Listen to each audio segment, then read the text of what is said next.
Alright. Into the hole. The hole is getting bigger.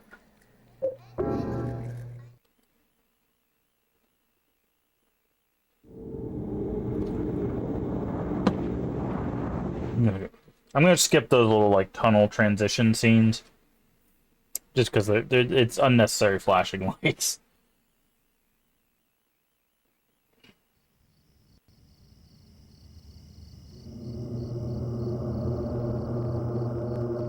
Well, this is somewhere new.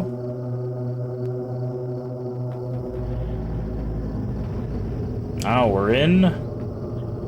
Is this called Forest World? Can't remember. I think so.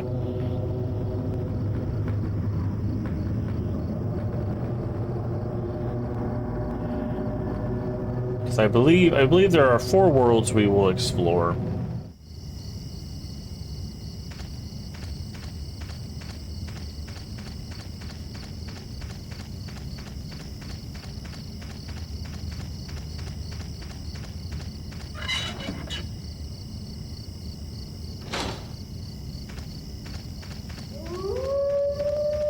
Oh! There's a hole right here.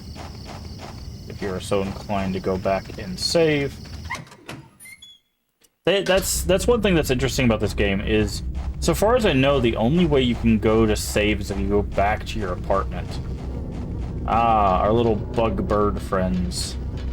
These guys totally won't be a colossal pain in my butt.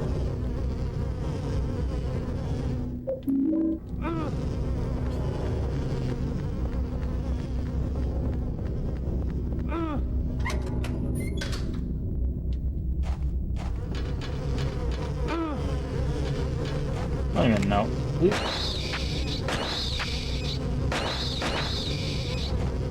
get step on him. Yeah. Gotta be careful because you don't want to waste too much resources like fighting these guys. But you also want to make sure you explore. These guys are so annoying. I think that's the one thing, or one of the things that this game did.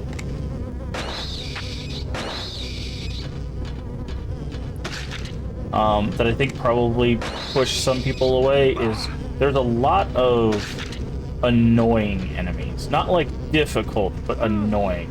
Like you have the escalator guys, you've got these bird things.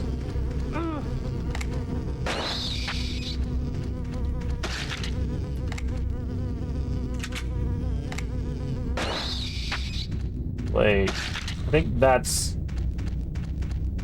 that's probably one of the reasons why it kind of pushed a lot of people away, is because in the other games there are, there's some enemies, especially like the first game, that can be a little aggravating. But nothing quite as annoying as like the escalator or the birds. Because even if you remember, even the all sorts of things scattered in the seat, there's a scrap paper with something written on it. It's been a while since I came here to Silent Hill. Maybe I'll meet the devil this time. Whenever I come to a cool place like Silent Hill, I always get real thirsty. Jasper... Does that say Jim? I think it's Gine. There's a memo pad here, too. I'm not sure what that nosy guy meant when he said, his home is the orphanage in the middle. The lake is northwest, so the opposite is southeast. The nosy guy said one other thing I don't understand. If you bring the dug-up key, you can't go back. Put it away somewhere before you return home. Or return there. So, this is a hint that once we have the dug-up key, we can't go the way we normally go. We have to store it somewhere, you can guess where, and then we can retrieve it somewhere else. So... That is actually important to get on your first playthrough, because otherwise you're like, why could I not get this key to where I need to get this key? It's because it's part of the mechanic. But what I was saying is, like, even the pendulums in 3, the annoyance from the pendulum is not from the fact that they're, like, hard to kill or anything, it's the fact that they're just loud, right? But here, there's a lot of enemies that just, like, slap you around. It's just Jasper. So you came to investigate this stone too. No? There was another guy here before, a real nosy guy. But I was the one who found the stone first. Okay. In the old days, the natives called it Nakihona. Nakihona. They used it in a ceremony for talking with their dead ancestors. And now those guys are using it too. Call it the Mother Stone. Mother Stone. They're just up ahead in that weird building, operating some kind of crazy religious cult. Mmm. They used to collect orphans and did things. So if you're wondering how this is connected, Kind of gives you the chills, huh? This stone. so this is what he's talking about is Wish House. And this game is called Wish House, but it's also Hope House. It's the orphanage that we heard about in the earlier games. Never gets flipped. It's kind of frustrating. So Monkey's always annoying, but getting beat like a DBZ character. Yeah, yeah. It's like it's just one of those things that I think. Yeah, that I think there was some like risks taken, obviously, and I think some of them landed and some of them didn't. We shouldn't have to go back that way, so I'm not gonna worry about it. I'm gonna take this guy out though. Oh, hi, doggy. Yeah. I'm more worried about these stupid bird things.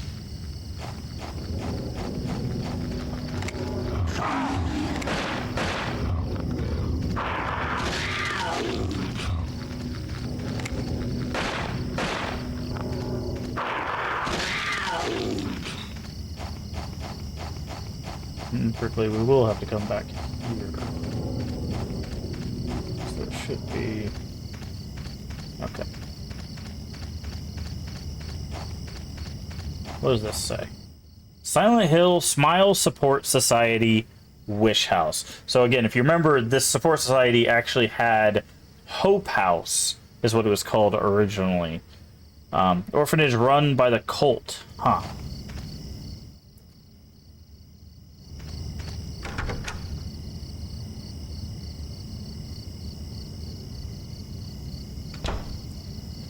Okay.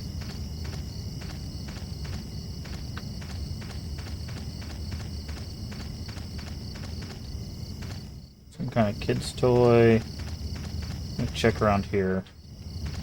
Also, you might notice that we're getting considerably less healing items than, like, any other Silent Hill. There's a reason for that. So, if you look, we're at, like, half health, right? A little lower than half health. If we go home...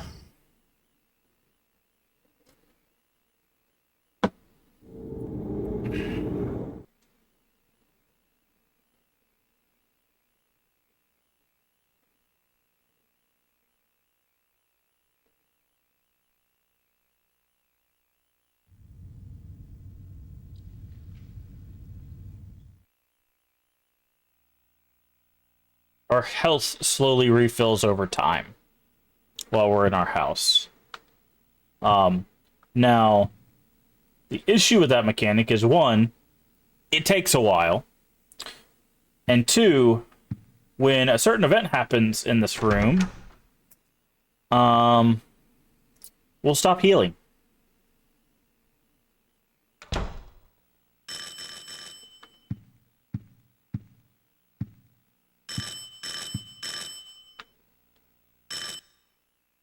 Who's ringing on our doorbell? Hi, Eileen. Help me! Help! Let me out of here! There's something going on in this room. What do you mean? I heard weird noises coming from inside there. Help! Hey, Richard, Can you see anything from your window? No. Everything looks pretty normal to me. The guy who lives here, what's he like anyway? I know his name and face, but that's about it. Well, I'm gonna go call the super. Yeah, good idea. Damn it. They can't hear me. Mm-hmm.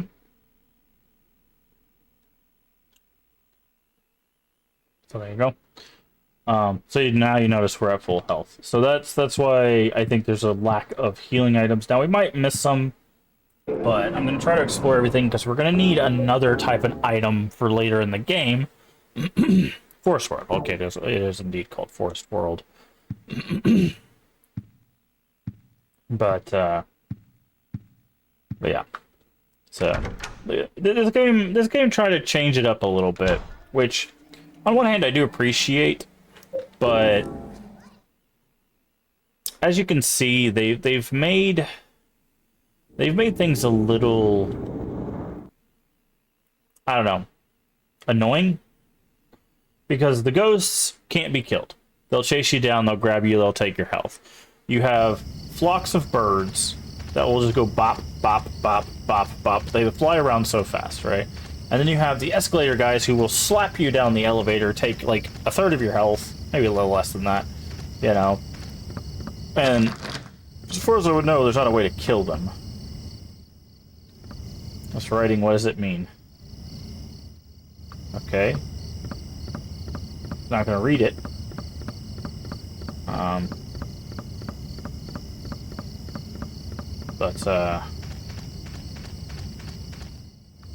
But I think like I said, I think there's a lot of things in this game that I don't think are necessarily inherently bad. I just think they can be annoying. And there's a if you've never, I've talked about game design before because, you know, I talk about it a lot. There's a chart. It's basically it's a rectangle, there are two triangles, and then there's a space in between the middle, right? And basically what you want to do when you're designing something is you want to find a middle ground between something being interesting and frustrating, right? You want to find that balance between the two. So you want to give the player a challenge, but you don't want them to feel like the challenge is too overwhelming or too simple, because then they'll get bored, right? And I think what happens here is the enemies can get very, very frustrating, especially on first playthroughs. And that gets even more exacerbated later on by some other stuff. Hey, look. It's another club. It's a 6 sign. And I think that's why it adds up to a lot of people not being a fan of this game. Oh, there's something on the tree here. Someone carved some kind of weird writing. Okay. There's a hole here. We didn't really do anything, so we don't really need to go there. But I think that's like the main thing that I've noticed. Is there's a lot of people that like don't mind the story, or you know, the gameplay is a little iffy sometimes for them, but overall it's not too bad. But it's just when you get to the certain things that are supposed to be challenging, they're not challenging in a fun way. They're just challenging in a frustrating way.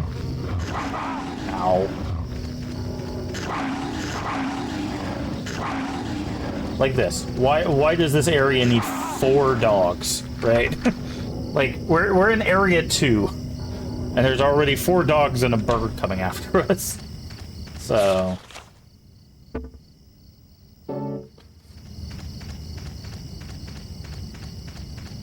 But...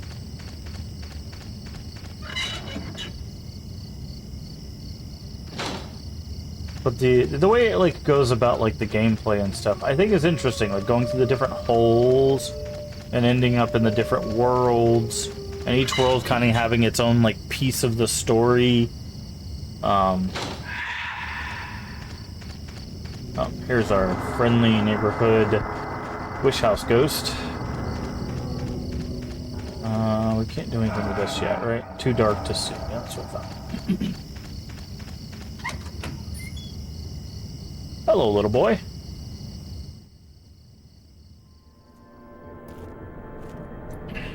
Hey, little boy. What are you doing here? You're finally the third revelation. Something's gonna happen. That nosy guy that was here, he said it too. Something big is gonna happen. Finally, it's gonna happen!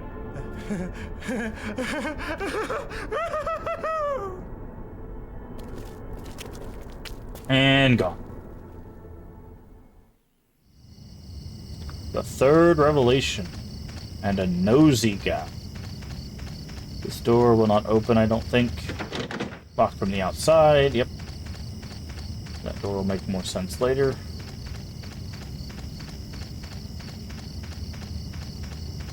I think, more writing. Can't read the writing.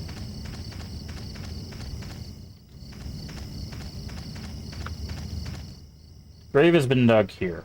11121. Interesting. Can't read the writing. But, because, I mean, like, the thing is one thing that these games do that a lot of survival horror does is they give you the option to run. But I think this is one of the few Silent Hills where running gets punished more consistently because of how fast the creatures can be. Especially like the birds and the dogs, right? They're very fast. They can jump a distance. They can fly very fast. You know, stuff like that. So it's a little bit harder to just get by them.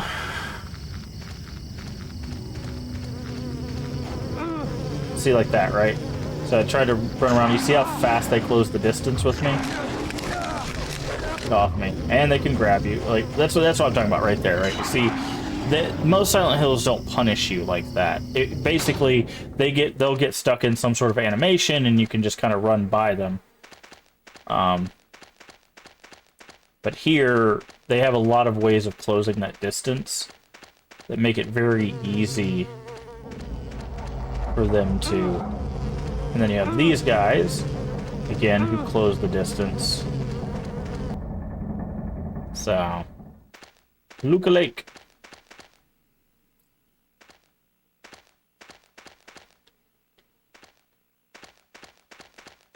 So that again, I think that's what plays into it is the enemy design. Upper body is missing. Can be a little, like I said, a little annoying at times.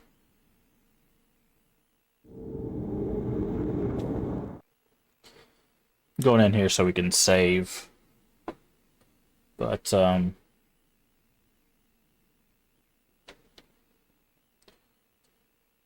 and since the combat is not, because the Silent Hill combat has never been like a focus, right?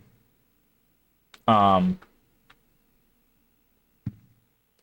because of that, it makes it a little bit more frustrating because the combat is clunky. So even if you do want to engage with the combat, you have to do it through a not so fun lens, essentially.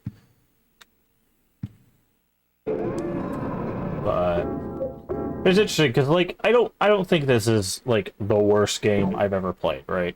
A lot of people that's what they'll say is like, oh, this is the worst game I've ever played, and of course they're entitled to that opinion. If that's true for you, that's true for you. But for me, I don't really feel that way. Um, I think it's a game that has some issues because they took risks, and sometimes they just didn't pay off. Like this first person thing, the first person I don't think ever gets revisited. I don't think there's a single Silent Hill, with the exception of the like arcade shooter, that is ever in first person. So it's interesting that like can't read this right.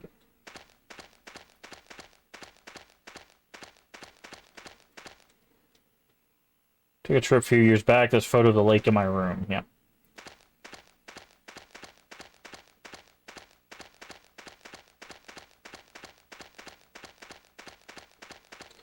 But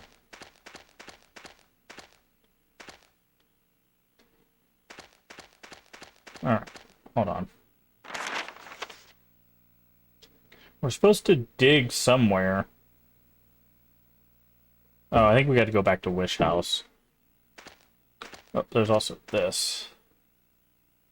Portable med kit.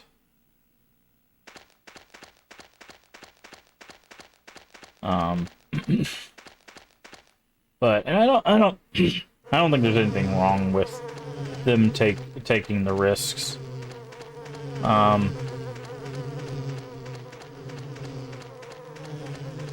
Because like on paper, this game actually sounds pretty interesting. You know, this kind of switch. Oh, PT. I didn't think about PT. Technically, it's not a full game, but PT was first person. Ow.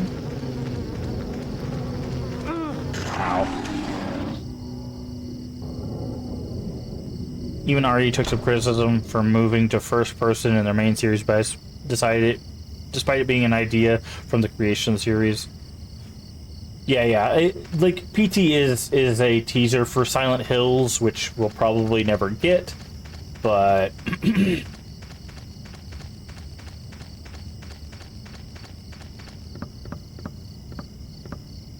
talk to dude, please? What is this camera angle? Door won't open. That nosy guy gave me something really good. I could let you have it, but not for free. Not for free. I'm He's really thirsty. If only we had a drink. I'm so Something thirsty. chocolatey. Oh, chocolate. Oh, chocolate. He wants something chocolatey. So, if you're wondering what the chocolate milk for is, it's for our friend here. Our friend would love our chocolate milk.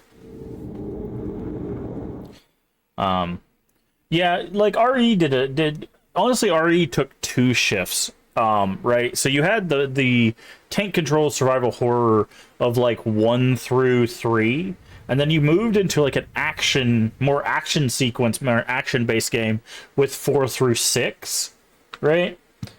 And then they moved back to a more horror puzzle thing, but went first person with 7 and 8, right? So, and a lot of people have enjoyed those games.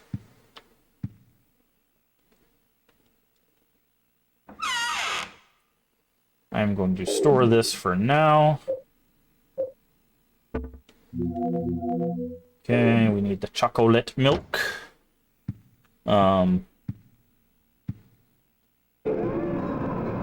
By the way, if you guys have not seen, we did do a playthrough of PT. I still have it on my PS4. There should be a video on the YouTube for that. We did do that as our, I don't know if it was last year or the year before. Whenever we did it as our like Halloween game. We have played PT, so if you're wondering. Which I really liked the design of PT. I really wish that game could have got finished, but fingers crossed. My hope is, see, this is maybe this is me trying to be too positive, but that's why my hope is that Silent Hill 2 remake does really well, and then the next mainline game does really well, because I would love for them to go, okay, people are still hyped about Silent Hill. Let's maybe move forward with that Silent Hills, right? They could even, I mean, they probably would never get the guy on board, but like they could even hand it over to Kojima and be like, hey, look, we're giving you the license to make this game that you wanted to make, or we wanted you to make. Do it, right? He probably wouldn't take it because him and Konami are not on good terms because Konami decided to treat him like absolute garbage. But Oh man, that was awesome. Here, take this. There's something written on it. that's not a shovel. That's a trowel? No. That's what they're called. Spade. Small bloody inscription. Yes. Bloodstain. Written in blood. Opposite where the lake and house meet. Inside the hand. Hold onto the ground. Holding onto the ground. Okay. So we know the lake is there. Top left. So it says in between. Opposite the lake. In between. So somewhere in the middle over there. But let's double check. Hold on. Can't use this here. Is there not a way to...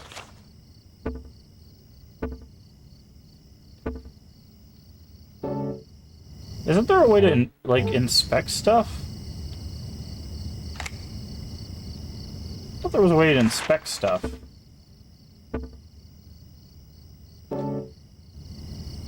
Huh. Alright. Let's see.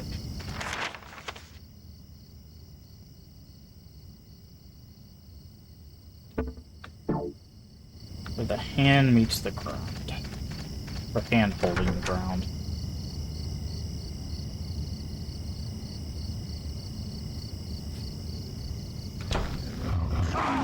Oh, Jesus.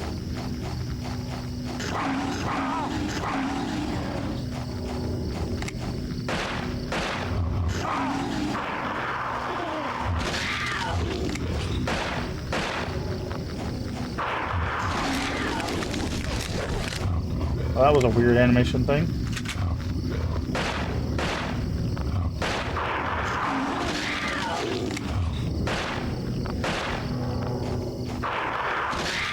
Okay.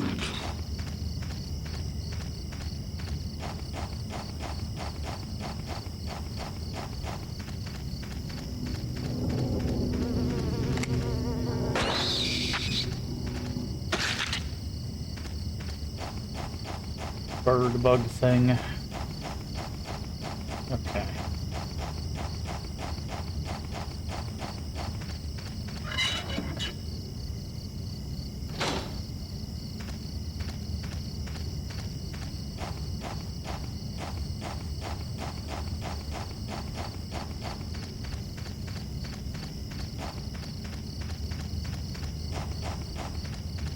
I don't think we're going the right way.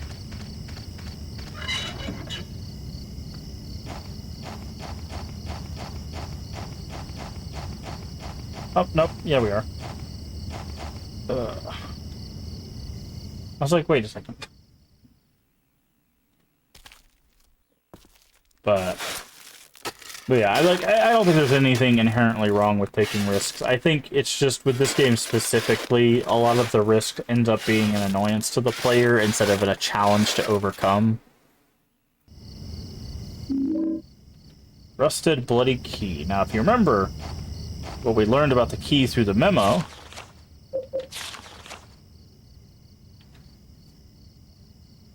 if you bring the dug up key, you can't go back, put it away somewhere before you return there.